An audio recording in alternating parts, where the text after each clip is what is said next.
I'm trying to get someone to think about all the things they need to de-indoctrinate from. And I wonder even if I think when people first start doing this, they don't even know what things like they don't have the full set of things in their brain about this is the list of things that I got indoctrinated with. Therefore, this is the list of things that I need to fix. So I'm going to say a few of the things here, hopefully to get people to connect to it. Okay, the number 1 and 2 are kind of obvious for people. We talked about that last episode. Number 3 is feeling guilty for doing things that you don't even think are wrong. You used to think they were wrong, although it kind of really wasn't you. It was just people told you to think that, and then you adopted those things uncritically, like having a boyfriend, having a girlfriend, whatever. And what's interesting about this is a lot of times that boyfriend or girlfriend is helping you deal with all the nastiness coming from your family. Right. And your family is the Muslims, and this oftentimes this boyfriend or girlfriend is an ex-Muslim, an atheist, could be a Christian or just an atheist. I guess possibly it could also be a Muslim who's on the nicer side of things and helping this other person who's also a Muslim, I don't know. I'm sure there's some of that going on. Probably, maybe that last group would be somewhat of a minority. That's Small. probably not the main. And those are probably the people soon to be ex-Muslims too. And I don't want anyone to think that I'm saying a good Muslim is necessarily someone that ends up leaving Islam. That's probably not true either. Some of them probably just stay in there for good and they'll die. We're eventually talking about people. People are going to have good ideas, bad ideas. Some of the bad ideas that you can hold in your brain, no matter how bad they are, don't necessarily mean that the overall constitution is going to come out as something bad. So it has to be a more nuanced and more complicated way of looking at things, and avoiding the simplistic. There's a lot of variations between people, and look, when I was Muslim, I was one of the good ones. That's how I see myself, even back then. Like I don't see myself as when I was a Muslim that I was a bad person.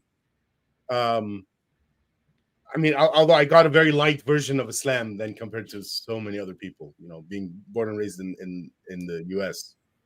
without a lot of connections to Muslims. Let me actually say something about this particular point, because this causes Muslims, now that they have an openness to the West and openness to non-Muslims, to actually see people who act in a way that they approve of, but they have a really, really hard time approving of the person as a whole. So there is a famous case of an Egyptian heart doctor. His name is Magdi Yaqub, and he has been saving people, making developments in heart surgery and so on, but he's a Christian. And so there is a lot of debate online. If you just Google his name, you would find people wondering, is he going to hell or not? Because he is such a good person. He's doing a lot of good things. And the verdict for many people is that, yeah, he's doing good things, but still he's not a Muslim, so he's going to hell. Doing good things is not going to be good enough at the end of the day, because you have to first be a Muslim, and then on top of that, do good things. But okay, we're deviating here a lot. Really, we're discussing the theology of Islam now. I would say if it is not about being a good person, then it is all horseshit. Anyway, then let's move on a little bit. Yeah. Number 4, do you feel dread at the thought of not existing after your death? I know that plenty of people have this, I think not connected to religion, but the people that are coming from religion, I probably have it a lot more. I think this is one of the kinds of things that holds people into any religion, really, or if they leave a religion, it keeps them believing in a God, because they attach a bunch of things connected to the God, like a soul and an afterlife for us, and Yeah, it's a kind of a complicated slew of things that make up the whole worldview. That then, if you take one piece, you're probably going to compromise the other pieces, and so it's basically a whole package that needs to be there in order for them to make use of it. And you say whole package, there's, you can think of it like there's lots of problems that the religion was designed to address. So you can see it as multiple solutions to all those problems, Yep. all in a package, like you're saying. And one of the things in the package deal is to deal with this problem that a lot of people have, which is what happens after our death, Yes. and the question of it, and what to do about it, and what to think of it. Okay, so number 5, do you feel dread at the thought of this life not having meaning? That one is different but connected. It's the thing people always talk about, meaning of life, purpose of life, and of course there's the underlying, everyone also always says there isn't one unless there's a God. Yeah, that's basically the main tenet for most religions. It's really weird though, because none of them come and ask us, really. They just say we don't have a meaning of life. None of them come and ask us, do you have a meaning of life? I feel a little nepotism coming on to me now, because I'm putting this comment. This is my mother watching live. Love you guys. Posted in Shabakeh, so hopefully people do come. Yes, thank you.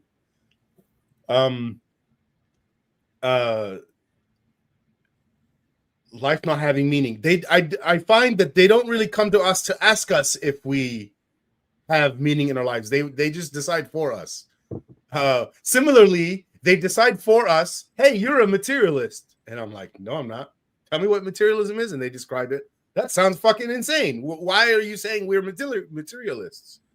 Anyway, maybe that's another discussion. That's connected to what we talked about last episode. Your ideas are fucked if you're thinking stuff like, oh, atheists have to be materialists. Yeah, that's nonsense ideas. But this has a kind of a historical reason. Many of the people make an association between 19th century philosophy and the subsequent development of Marxism, which is supposed to be promoting a form of materialism. And so people, especially in the West, had in their mind that there is an invariable association between atheism and materialism, and this is not true, obviously. Well, you know what it seems like to me, what is happening? It seems like one group is creating propaganda and slandering another group.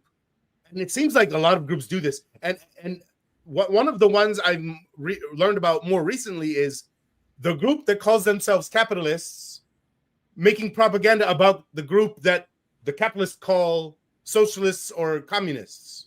Yeah. And I've recently been learning a lot about actual, Soviet and Russian history from it's an American, but he's a historian, and I think he's unraveling the propaganda that was given to us for so many decades. Hello, Mulhid al-Islam.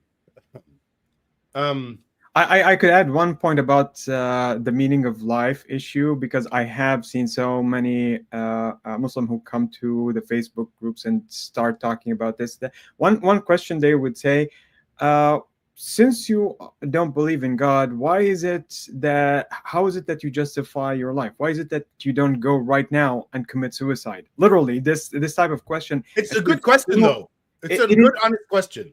It is a good question, but if you're only looking at it from the perspective of a believer, once you're actually outside the faith and you realize that there is no organic connection between the idea of believing in God and having a meaning to your life, you can see that this actually does not make any sense. Why would I... Well, let me say it this way. He thinks it's a gotcha question. That's what he thinks. He thinks you don't have an answer. But no, we do have an answer. And you know how simple the answer is for me when people say, why haven't you committed suicide yet? And by the way, I will commit suicide in the far future when I'm 95, 99. Right. And I'm not going to be irresponsible and wait for physics to do it. Yeah. Okay? Of course, it might happen before that. Um, a car accident or something, which I didn't cause or intentionally cause. That's what. um, where was I going with this? Oh, suicide. So why haven't I committed suicide yet? Well, I have people in my life that would suffer if I was dead. That's one reason. Well, there's also a follow up to what I just said, because one of the mottos that Muslims hold, and it's actually more held by the people who go and kill themselves in battle, not just typical Muslims, but Muslims actually adopt this motto, which says, "We are people who love death more than you love life." So this is a kind of a thing that they promote as a thing, because if you're going to be getting the afterlife, then this life is actually not something that you're supposed have to they be. actually said that? Yeah. I was leaning on the idea that people were lying about them, because that sounds shitty. It is Who are shitty. they saying it to? It's a very common thing. I'm trying to remember if it's an actual verse. قوم يحبون I think it might have been actually a hadith that says. Right now, I'm not entirely sure which one it is, but Is it kind of like saying we love heaven more than you love this life? yeah, but it's actually actively mentioning death. Okay, and that's of course. that's messed up. I that deserves its own episode probably. Yeah. To unpack that shit. Okay. Number 6. Do you believe that each of us have a soul that survives our death? I guess that mixes in with number 4. The problem is you're worried about not existing after death. The solution there is come up with this fake concept called the soul. Yeah. Yep. And that gives you an engine to survive after your death. Yes. Number 7, and actually, I should have put on this list. People care a lot about hell existing, actually heaven too. Punishment for the people that didn't get their punishment here, and then also reward for the people that got screwed big time in this life. Yeah. And when they think of the idea of that not existing, that makes them sad.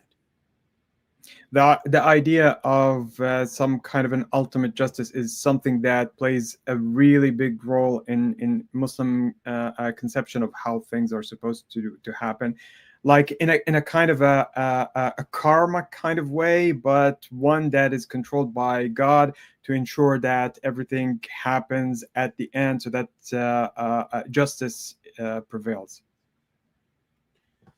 So and the point is, like, part of de-indoctrinating is, well, changing your mind such that you no longer actually want these things. Yeah. People want there to be a God. It's not just that they believe in God or don't believe in God. They want there to be a God. Yeah.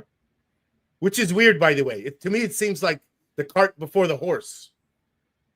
I want true things. I want to find out what's true first. Then I want things based on that information. The problem is that it's a kind of a feedback loop, because if you grow up believing that what's holding the whole edifice of your life is the presence of God, then having that having some doubts being cast into that would then make you want to have that God exist, even if you think that there are things that indicate otherwise.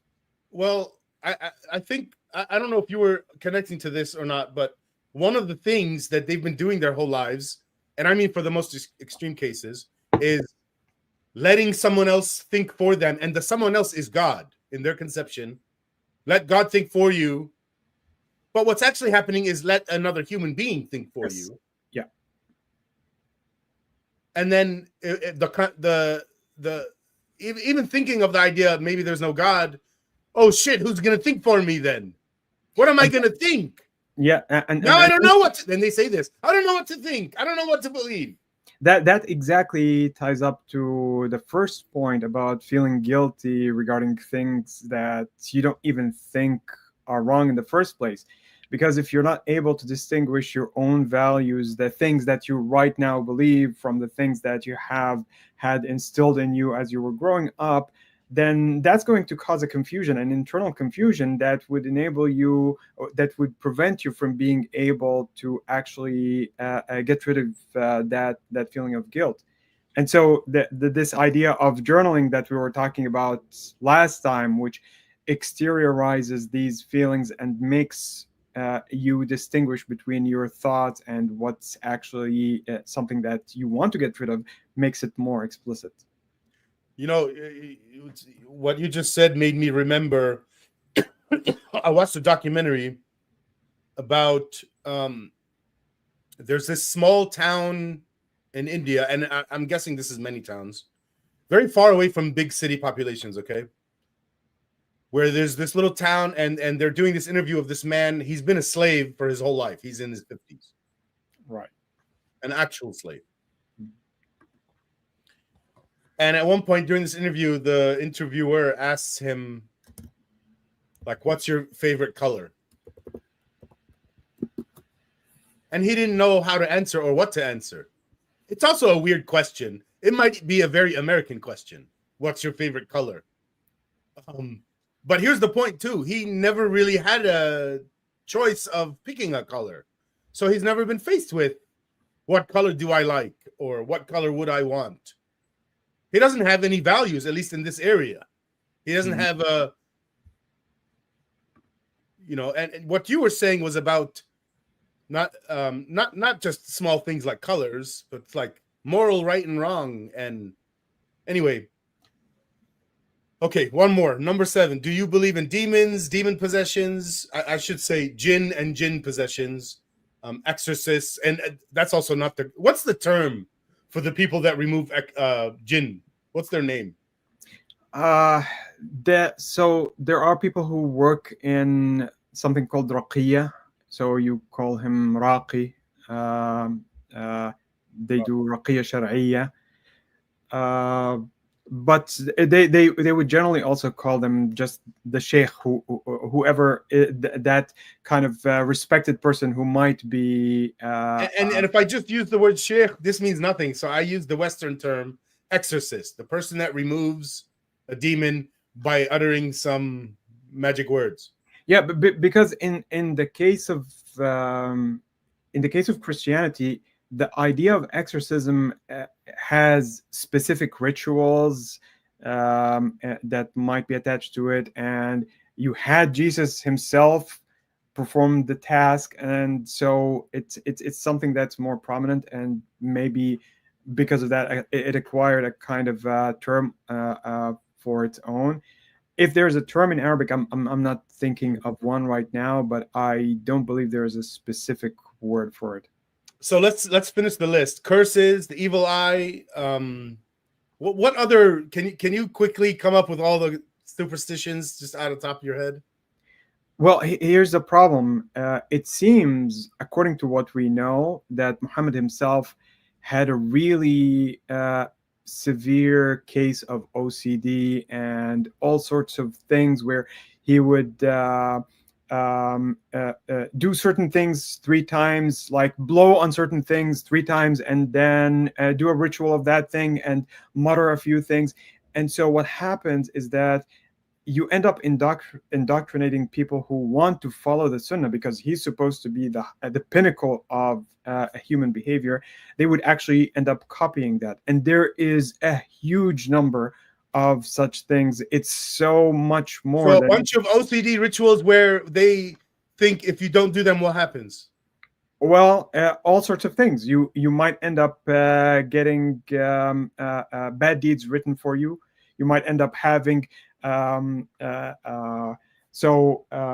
if you don't for example, wake up for morning prayers, you could have the devil come and pee in your ears or your nose or something. Okay, like you were that. counting the actual prayers as an OCD thing. Okay. It's not easy to distinguish the ritual aspect of this from the other acts, because eventually when you're trying to copy Muhammad, you're copying literally everything that he does. including, for example, his walk. His walk has a name. It's called Nasalan.